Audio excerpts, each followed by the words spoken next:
welcome to the Launch Gravy Podcast. I'm Larry Weber. In today's show, we're going to be speaking with Robert Rhame, an accomplished market intelligence leader and certified information systems security professional, or CISSP. Robert has worked as a research director at Gartner, director of market intelligence at Rubric and Veracode, and now at Lionfish Tech Advisors. Hey, Robert, welcome to the Launch Gravy Podcast. Thanks, Larry. It's good to be here. Hey, so tell me, let's get to it. What do you do? What does your company do? Okay, so Lionfish is a bunch of ex-Gartner analysts that have more time to spend with individual clients than we did back at Gartner. So just think of it like if anybody knows what a strategic advisory session is, you know how hard it is to get your covering analyst to actually spend time with you and advise you and mentor you along your path to possibly even getting in the leaders quadrant or doing something like an IPO or whatever. It can be stuff like messaging, restructuring, looking at like what's hot in the industry, mergers and acquisitions advice. So that's what we do. We effectively work with our clients, vendors, and we get them to get to the next level effectively. So augment their resources. Got it. It's almost like being right around Gartner, but like holding people's hands throughout, like, their research journey, their knowledge journey, and kind of helping them out along the way. A lot more hands-on than a typical Gartner analyst has time for. We call it we kind of democratize the whole company and call ourselves advisors. Got it. No, that makes sense, and that's super helpful. So let's dig right in. Tell me a little bit of maybe your origin story and how you got started in market intelligence and possibly in the cybersecurity space as well. Sure. So I've always been interested in security, but I never really officially got into it until much later in my career. I was the child of the 70s, so grew up in the 80s.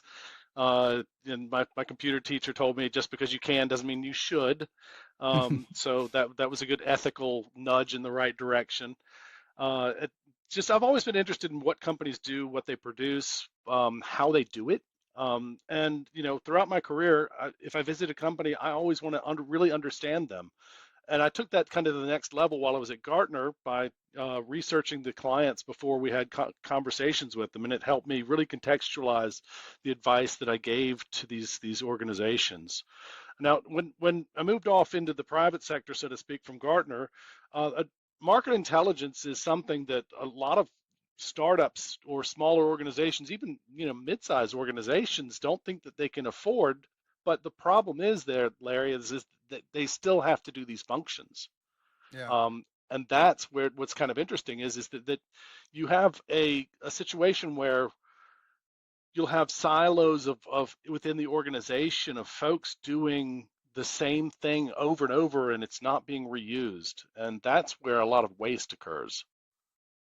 Got it. Yeah, no, that makes sense. And so like specifically within, how would you define maybe, market intelligence? Because that's kind of the theme for today's, kind of podcast here is I really want to peel back the layers of the onion here to help folks out and get an understanding of it. Because I don't know, like when market intelligence comes to my head, I'm like, oh, does that mean I just understand the market? Or is it all other aspects around it? Okay, go ahead. Okay, so the long and short of it is that market intelligence is a force multiplier. It works with a lot of different groups: product, engineering, executives, marketing, of course, and it effectively makes the rest of the organizations better informed, and it improves your effectiveness in meeting your customers in the market. That's really what you're doing. So that means that you've got a lot of different concepts or pillars within the role itself. You've got the win-loss analysis. Within that, you've got a quantitative process, which I did multiple times with Power BI, just connecting to your Salesforce instance and connecting to a couple of the data files, maybe Pendo or something like that, just these customer experience platforms. And you get an idea of how you're doing on a dashboard very quickly. What are the sales people doing in a quantitative way? But that doesn't replace the voice of the customer, and that would be the next part of competitive intelligence, and that arguably win-loss churn could stand on its own. But these interviews that you do allow the mismatch between what you're hearing from your sales force and what your customers are actually experiencing. And Mhm. that's a very, very, very valuable part of the, I guess, the competitive or the positioning or whatever you want to call it, that win-loss churn analysis. And then, of course, there's the competitive aspect that gives you um, the actual intelligence on what your competitors are doing, what moves they're making, that type of stuff. But then other projects that you're going to get into would be like the persona research that I've done, and then ideal customer profile or ICP. Got it. Okay. So I kind of just jumping around here a little bit. I just want to like define kind of what these are. So we have win loss. We have, understanding our competitive market. Really understand like, and then getting into like the strengths and weaknesses, all that kind of stuff. Also personas and then ICP, and then also how do we enable folks on this, right? Once we get this information, this knowledge. So let's, if you don't mind, let's pick through a couple of these and dive deep a little bit, because win loss is something I've seen in different organizations I've been a part of, some done correctly, some incorrectly. To walk us through win loss a little bit. You mentioned about jumping into Power BI and the tools, but like talk to me about what is win loss, right? Why it's important, and then kind of, let's dig into like how we used to get started with this, and what are the facilities? So first thing you have to do is you have to understand, well, who are your primary competitors? And these are fields that will be populated within Salesforce, right? So it's your salespeople are going to close a deal. Hopefully earlier on in the cycle, they would have populated the information about who the competitors are. And then, of course, you either win or lose it. And then it could be also a renewal failure or renewal success and the competitors that are there. So you can pull all these data fields into Power BI and report on that. And you can also get some trending over time. That allows you to understand which competitors are surging. I always added in also the sales notes and some other fields. So if you clicked on a specific record, you could explore the individuals, or sample a specific competitor and then look at what the reasons that were coming up why you were losing. This is important because it informs your product team, but also your marketing folks and the sales team about what's working, what's not working. Mhm. Who's where the gaps are, what things need to be filled. If we've got messaging problems, it basically gets into all kinds of different use cases. And that's something that gives you I guess the intelligence. It should be shared in the organization rather than kept in an ivory tower. That actually helps the sales team understand why they're filling in these stupid fields. Yeah, no, that makes sense. I mean, it's like you want to make sure you understand the score, right? In your own business. And if you're just looking at revenue as a number, that's fine, but then you're not going to really understand what the nuances are and why you're winning and why you're losing deals, right? Which So, segment to which verticals, and it shows you a good thing over time. You start to understand, okay, well, uh, competitor XYZ has been surging by through an analysis of PR. This is a quite separate task, actually. You look at like how they're doing over time in mentions, web links, the SEO, the organic searches, that type of stuff, and then you can generally see that pop up in parallel, and it gives you a chance to cross-validate um, within the actual quantitative reporting. yeah, and I think one of the challenges I remember from win-loss implementation, for number one, is getting the sales team to actually put in Salesforce or whatever the tool du jour is. Like why? Hey, we lost this deal, and this is why. Because a lot of times people culturally they don't want to talk about the loss. That's like, whoa, I'm going to get yelled at or I'm going to get drilled on this. So let's ignore it. It's not a loss. It's actually, whoa, this is a deal to be determined a year later down the road, right? Right. Right. And so I think that's a piece of it, is making sure we build that culture within the sales organization to get that data. Otherwise, yeah, because when you don't have that trust, as you said, contact unresponsive, and then that's no insight for your company. That is just you're thinking you might get a deal now when in actual, in reality, you probably lost that deal or went to a competitor.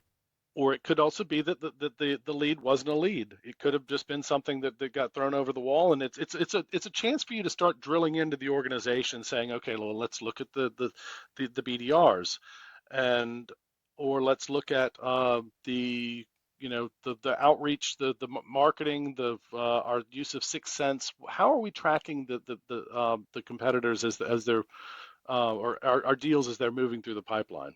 Yeah, no, that totally. And I do have a question for you, because one of it is, the first thing is getting it into the tool and making sure we have the insight. Was this a win? Was this a loss? Right? Or did a customer churn out, so to speak? But the second piece of it is the insights around it, right? And I've had situations where we've used a third party, and we've also had situations where I've used the Salesforce themselves to present information on the customer, whether it be a win or a loss. And even though expensive, using a third party, I felt was much more insightful. Yeah, you tell me more about your opinions on that. In my opinion, Larry, just the best thing that you can do is to somehow get the difference between what sales is saying and what the customer is actually saying.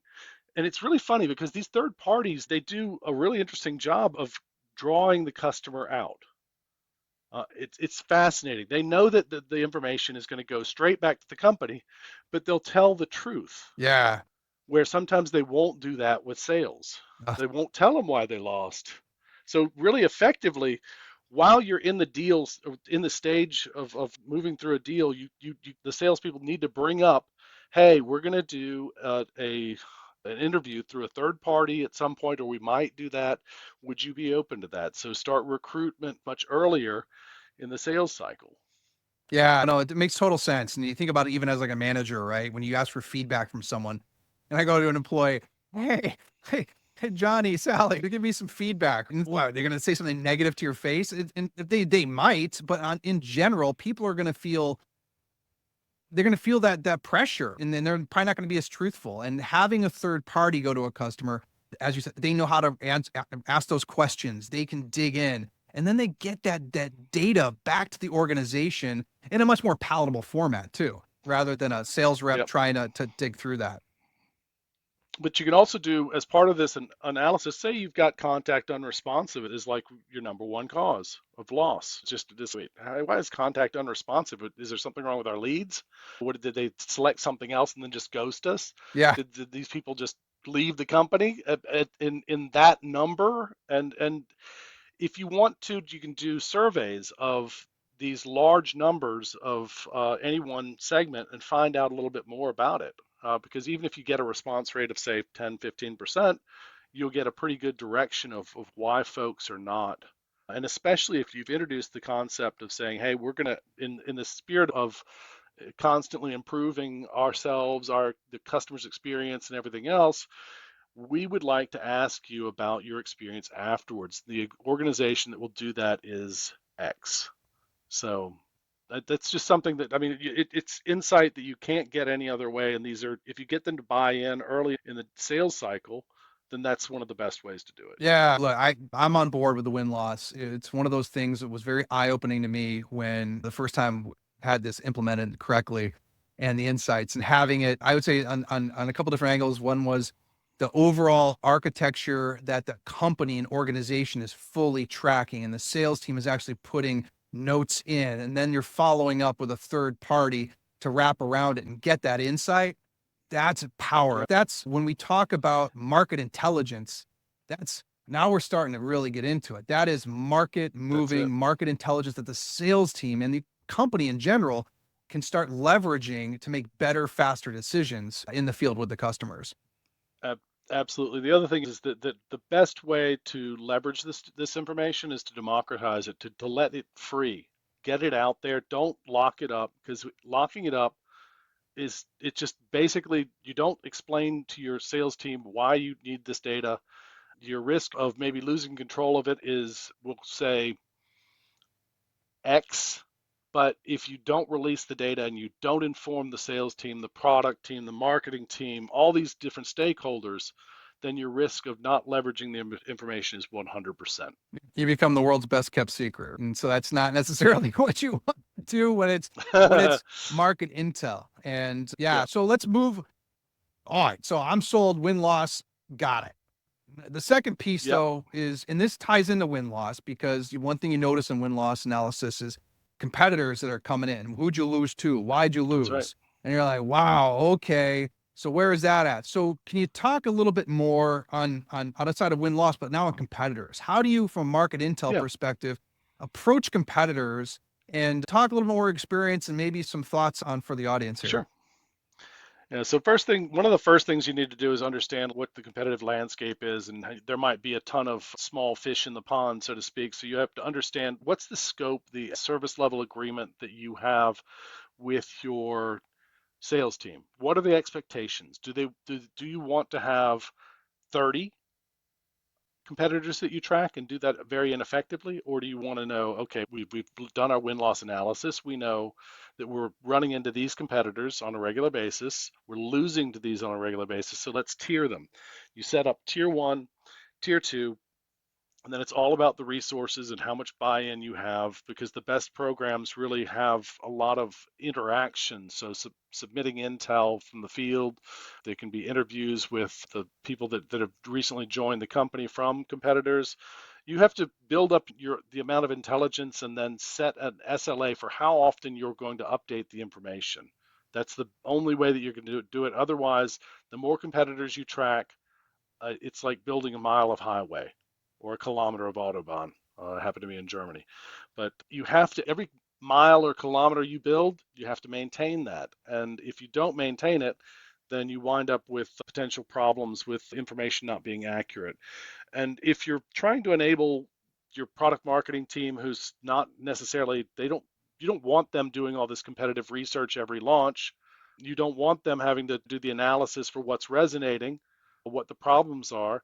If you get something wrong, there's nothing better that I ran into when I was doing sales than some competitor making a false claim, because it was the easiest to deflect, and you immediately kill the credibility of your competitor. So that's a very dangerous thing. So accuracy is very key. Yeah, one of the challenges I've always faced with the competitor aspect is who, number one, who owns them? Number two is Yeah, how quickly, how well can you stay on top of them? And three, accuracy is another big one. And I've a couple of things that I've thought assisted a little bit, other than having a dedicated person to market intel that can be the ringleader for some of this, rather than product marketing running willy nilly on some of these, or even sales, or make it worse, someone from product management going after this because yeah, they maniacally focus on just one or two competitors sometimes, depending on their feature or function of the product yeah, is tracking all of this. Have you leveraged any tools to track any? Because you talked a little bit about how do you democratize this, yeah, because competitors as well is one of those yeah. areas.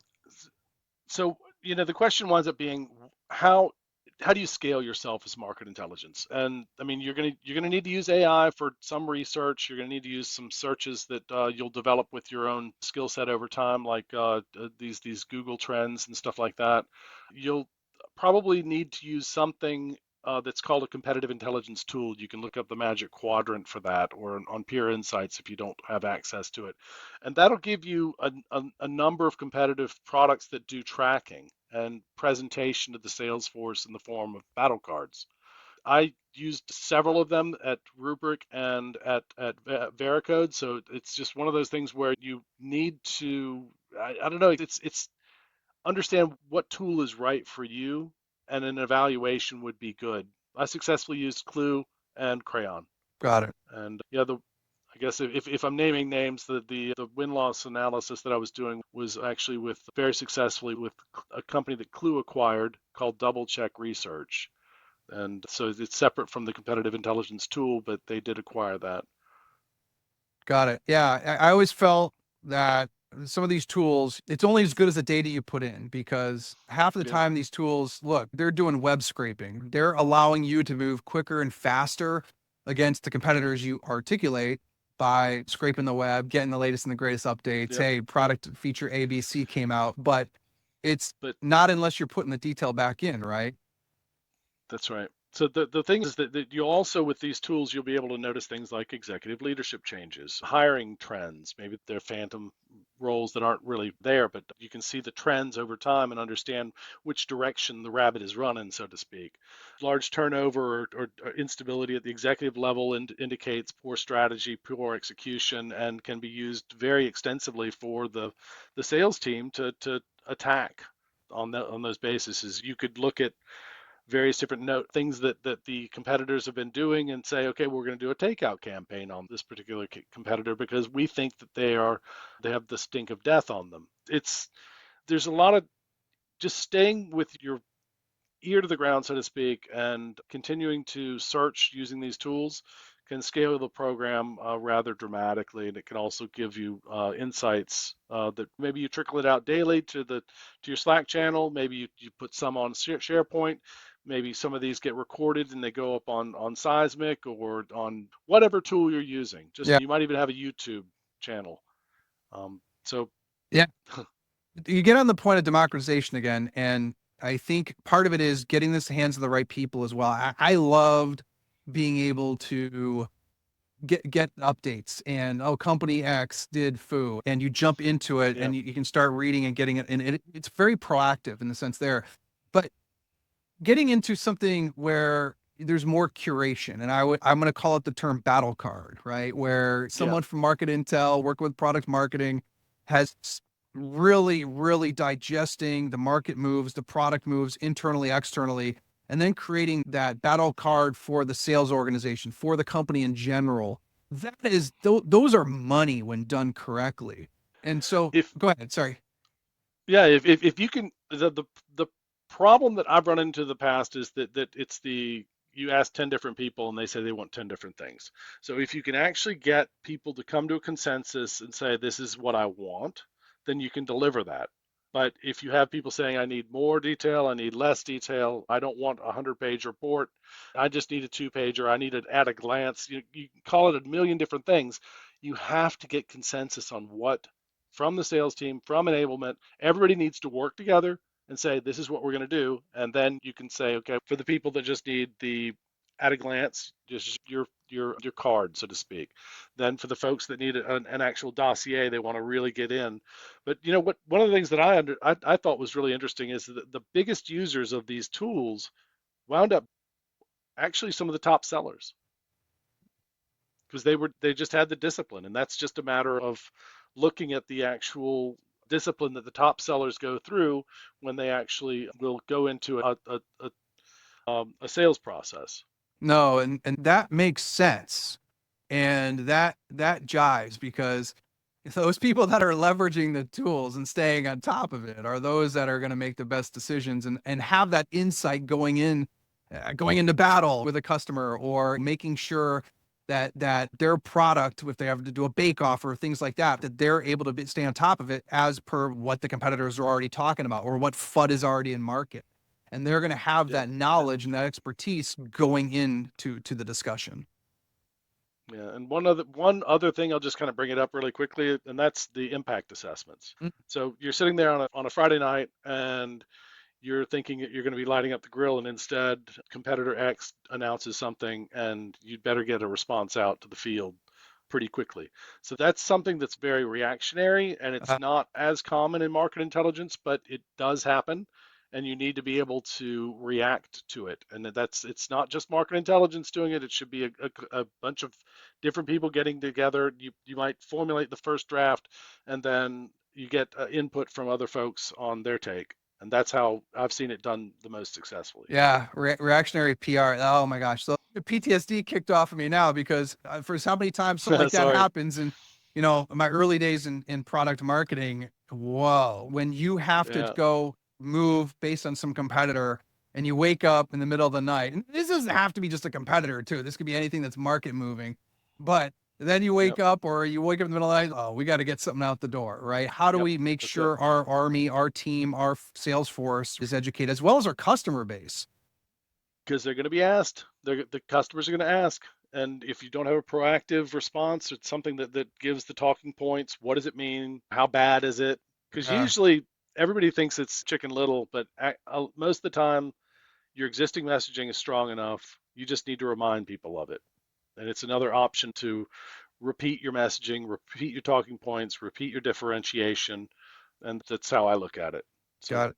So, okay, so so we've talked through win-loss, and we've talked a bit through competitors, and gosh, we can have more sessions on yeah, competitors in general. This is something where you and I could talk around some of these different areas, and we could probably have 5 more sessions for each one. So this is not to say this is yeah, a deep dive on competitors. It's just kind of scratching the surface.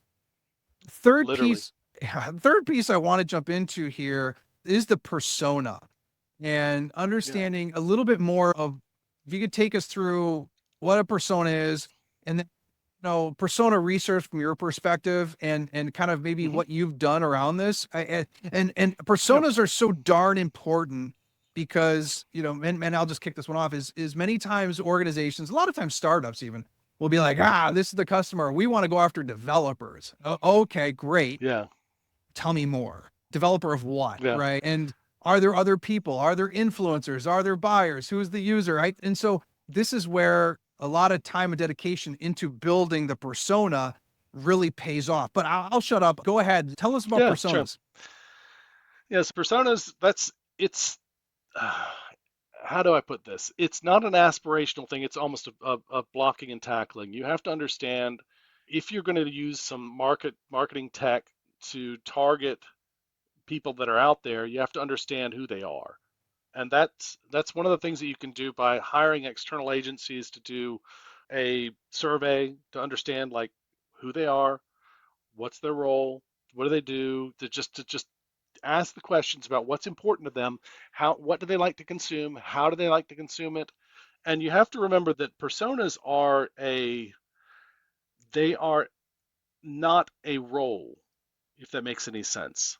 So you're not saying a role or a title. It's a responsibility within the organization. So you could say, like in this case, there's two different ones that might be an exception to that, and that's like the CIO, who's always going to be the CIO. It might be an IT leader, but you'd say CIO, and then there's like a CISO, for example, as well. But then you're going to have things like drop it down and make it generic, like the head of engineering or something like that. And then you begin to talk about the various different people that are in the buying process, I guess, that builds the consensus, that they identify the need, they investigate the products, they do an evaluation, they make a decision, and then they implement. And it's a journey that these people are on, and that's something that gets very often turned around backwards.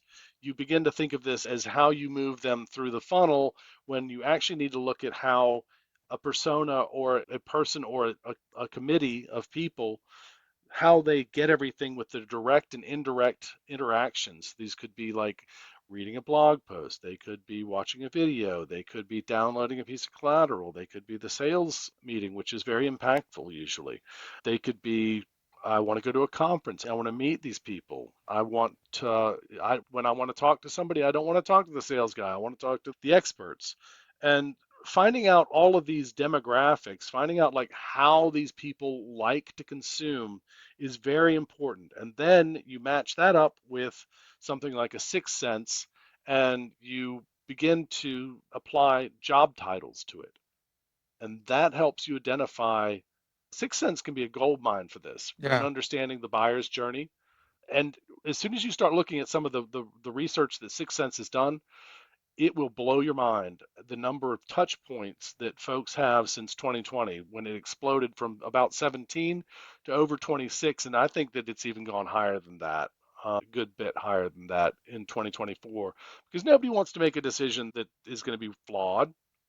They don't want to pick the product that's going to, they have stretched resources, not enough people. They need to consolidate products. It's a lot of different reasons why people are being careful with the acquisitions that they're making. So but I want to pause for a second before we go down the Sixth Sense rabbit hole, which I love Sixth Okay, Sense. sorry. Yeah, No, yeah. no, no. But on the persona bit, okay, so we're doing research, understanding who the personas are, start putting, let's say, different flavors on each one of the personas, buying patterns, habits, etc.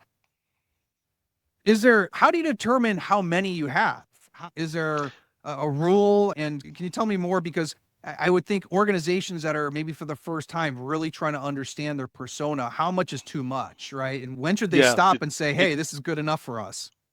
I guess it's going to have to be the 80-20 rule in that sense. You don't want to have too many because then you muddy the water and you won't understand the ones that you have as well. So maybe five, maybe a few more, depending on how complex your product is, how many buying centers it touches.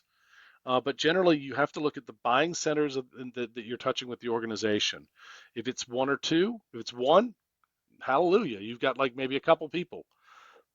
If it's going to touch two, then maybe you've got engineering and IT. It just really depends on what you're selling and what the complexity is of the deal structure. The main thing that you're informing when you understand like the watering holes, the how they like to consume, what they like to consume, how they like to be perceived.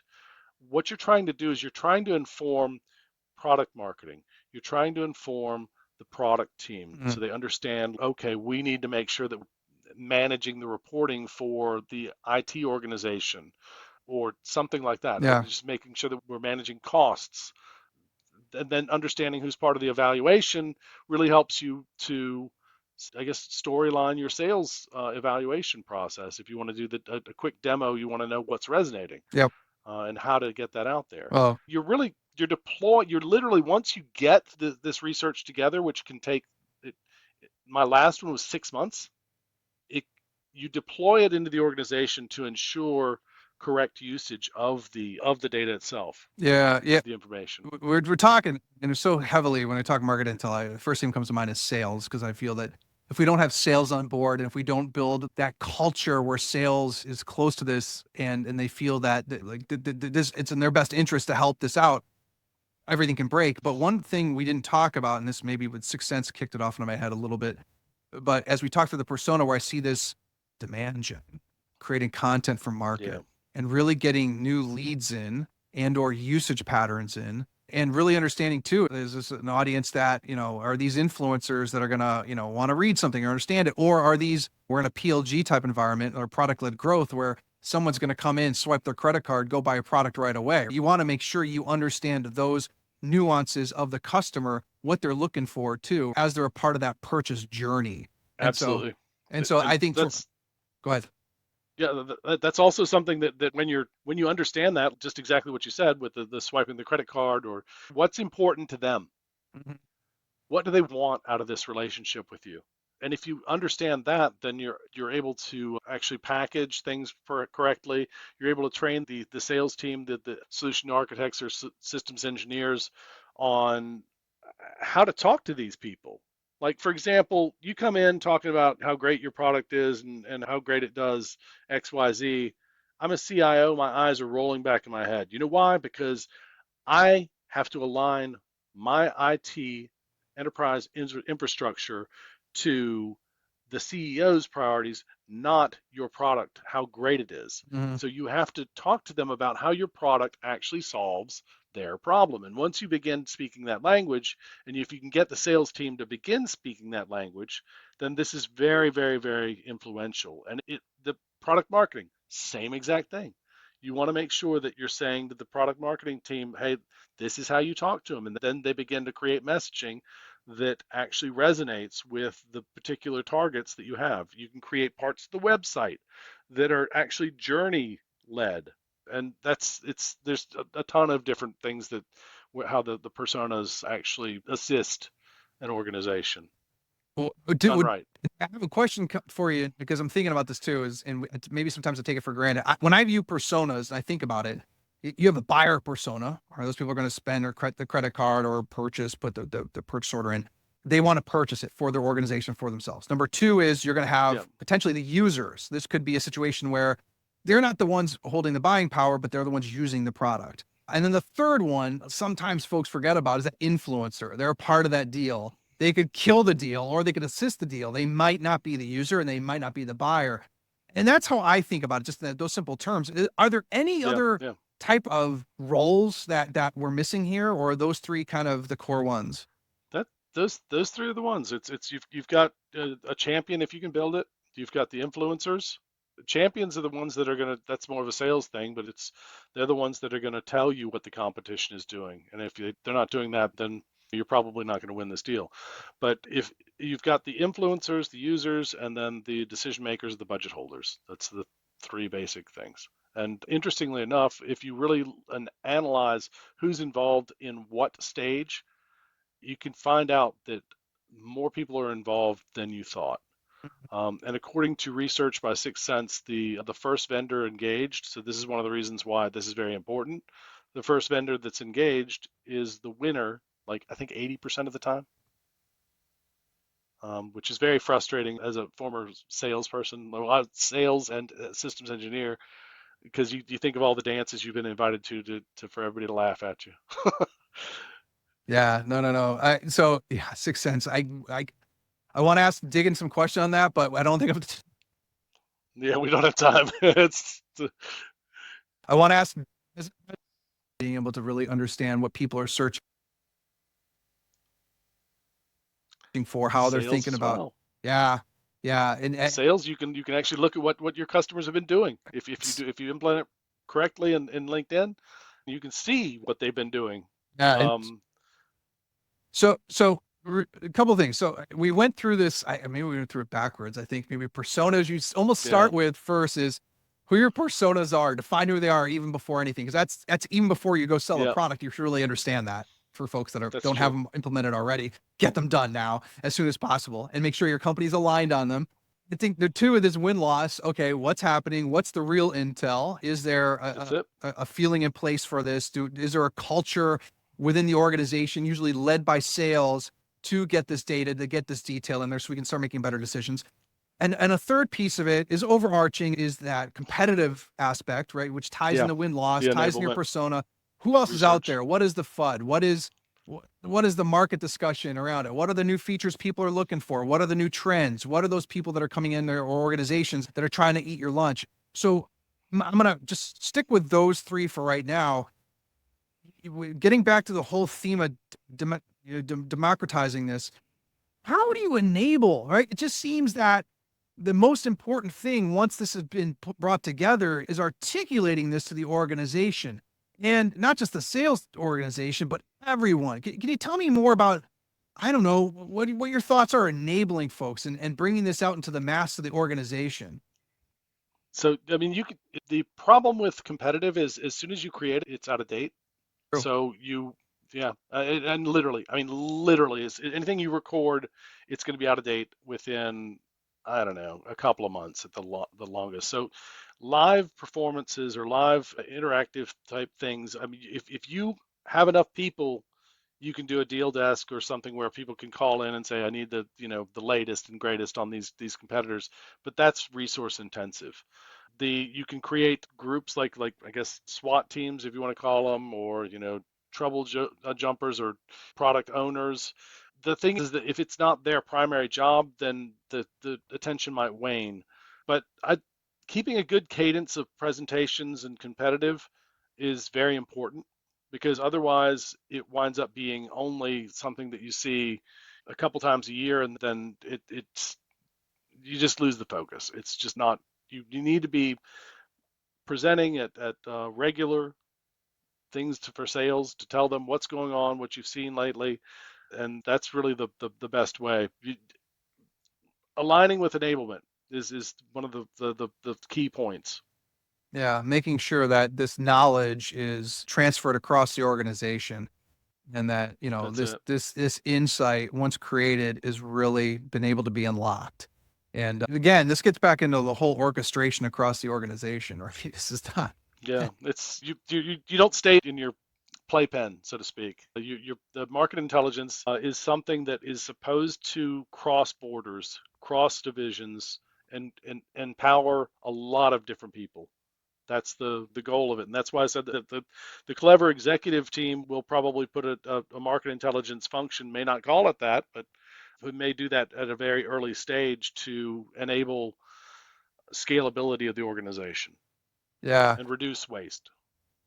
So I'm thinking here, on the idea on persona, sorry, taken back a little bit, Yeah, because one thing I've noticed a couple of times is organizations can confuse persona with things like ICP. And I don't yeah. want to deep dive into ICP, like, you're gonna have a whole It's separate too session. much. Can you Yeah, share perhaps what the difference between the persona and the ICP is, and maybe any background on ICP and what companies should be looking for when developing or sure. looking at it? So the I'd say that in the order of events, persona is always going to be first, right? So that's people. You have to understand people, but then the next step there is the ICP or ideal customer profile, and that's organizations. Yeah. And when I say organizations, those are companies, not people. And you're selling to people, not companies. However, understanding for your targeted marketing, for your sales outreach, and the the various different types of ways that you're trying to increase the number of customers and amount of revenue. Um, ICP informs that, and it winds up being something that you can't just say, okay, our ICP is all Fortune 500 customers, because it's not effective. It's you effectively are loading up your marketing messaging into a shotgun and blasting it out and hoping it lands somewhere. I mean, if you're producing something that does a really good job in financial services or manufacturing or retail, then you should know that. And you should double down on that usually. I mean, that's something that you should say, okay, our primary customer, the one that has the lowest cost of sale and the highest return, closes the fastest, and that's effectively you start off with a huge group of customers, maybe it could just be everything that's in Salesforce that you have right now. If you bought a list of something, or a roster of, or you're using, some service that gives you the company data. It could be a Dunn's number, Dun and Bradstreet. So I mean, you're looking at identifying the potential customers that are out there, and then understanding their demographics. That's pretty easy. Everybody kind of gets, okay, demographics. We sort of understand that one. But then, do you understand their firmographics? And firmographics winds up being something that is, where are they located? Mm, What do they do? Um, how well are they doing? That's the type of thing that you need to understand. But also, where are they? How are they structured? Where are the subsidiaries? And then that helps you begin to build out a map of your regions and everything else, so you understand where these companies are. And then, of course, there's the technographics, and everybody's going to be like, I got demographics, but now you just threw two more at me. All right, so technographics. Now, bear with me here. This is something that you need to be able to establish by understanding what products are actually already in this organization, and knowing what the nearest neighbors are, what type of budget they've got. You can look at uh, public tenders to understand, like, what the public sector is using. That's all information that you can pull out. uh, so I mean, I can't really get into this deeply enough in the amount of time that we've got, yeah. and it's a project that generally turns into a product, and done right, it informs your ideal customer profile is one thing. That's one thing, but that sprawls really heavily and really fast, because you're also looking at how you're doing territory assessment. You're looking at how you're doing quota targeting. So you're working with your product packaging and pricing person. You're working with strategy. You're working with sales leadership. Um, and then you have to understand, like, how to get this data out effectively to the sales team themselves. You can create a self-service portal so that they can actually look at it and say, "Oh, hey, look, I didn't even know that Toyota had a subsidiary here, and we've got them as a customer. Maybe I should just give the account executive over in the other region a call and say, can you give me an intro?" So rather than just blindly charging into your territory, you're actually exploring it, and you can explore it very granularly and again, Power BI, Tableau, some sort of tool where you're building a product on top of it for the Salesforce or sales team to explore their territories helps the ramp up. It just keeps, the benefits just keep coming and coming. That And you can keep developing the product as well. one of the things, stepping back now and looking at our conversation and market intel in general, I almost view that there's a handful of, I'm going to call them mechanisms that you need to have in place. Like I think win-loss is a mechanism. You have to build a program out, build Yeah, a culture around it. You think about competitors, build a program around it, right? And they're little machines that are running. And so you need to be able to that's take it. a look at them, nurture them, and get that content in there, feed your organization, and defining ICP, defining your personas, getting that out there, updating them, and moving forward with that. Yep. It's It's not once and done. yeah, It's not, personas are not static ever. They have to be updated. If and buying centers can change, everything can change. The influence can change. Security, for example, might say, let them do it. It's their budget. these it's a very, very good set of, I don't like, I'm calling these like informational nuggets, right? Like, you understand, you Yeah. don't have them implemented already. You take it for granted sometimes. You really, as an organization, need to build these into your DNA.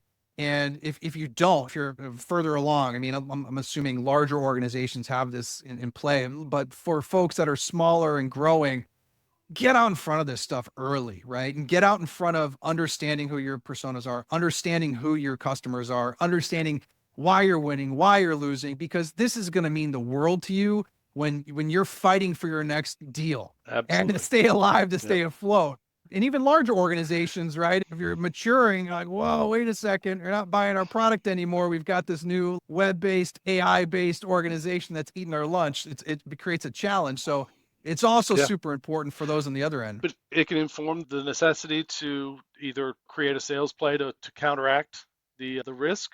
Maybe your customer success team needs to behave differently and reach out to some of these customers. There's all sorts of things that are, it's like defend, I call it the defend the castle move. It's not losing your renewal revenue to a move that's taken place from a competitor, that if you hadn't had somebody in this position, then maybe it would have gotten lost in the field. People are talking about it. Oh, we lost another deal to XYZ competitor, and they did it really cleverly. And if you don't develop and this is where the firmographics and technographics come in, if you don't understand who might be in your accounts as well as you are, so very often you'll see large organizations have multiple vendors with competing products side by side. And if you don't understand like where that consolidation play might happen, then and that's one of the ICP things that comes out. It's not necessarily it's a side benefit, so to speak, or side intelligence benefit. But there's a lot of ways that you can protect the organization and enable the organization through these intelligence gathering activities. We've covered a lot today, and I think we've only Yeah. lightly scratched the surface on some of these areas. But look, Robert, we got to cut it now because we're at time. But look, if someone wants more information on this, couple things. How should they reach out to you if they had any questions here? And if they want to start on this journey, what would you recommend for them? Yeah, the first thing really, what you were talking about it, Larry, is that if you don't think you have the resources, then I'm happy to help out through an advisory session, depending on the scope of your requirements. I'm available at rrhame at lionfishtechadvisors.com. Yeah, I'll have the You can notes. also, They can access it. Yeah. yeah, okay. And but you can reach out to me via LinkedIn. But really, what I would say, get started with understanding like how your program, who's collecting data right now. And by the time you establish how much overlap there is, you're going to really understand why it's required to do some of these things. Because any specific launch, you might have one person doing this every time, and it's recreating the wheel over and over again. Like you said, if it's a product manager, they might be just laser focused on two competitors. But how do you get that back out? How do you get that information back out and into a place where the sales force can actually consume it or inform the product marketing team? It's really just get started understanding like where the information is being gathered already, because 10 times out of 10, this stuff is being done. It's just not necessarily so formalized. Got it. And so any questions, we're going to send them to you, Robert. And if any, anything else on this, feel free to reach out to Robert. He'll take a look, and he's a good one to connect with. So anyway, Robert, thanks again for coming on and sharing your knowledge with us. And we'll have to do this again soon sometime. Sounds good, Larry. Cool. Take Take care, care. everyone. Bye. Cheers.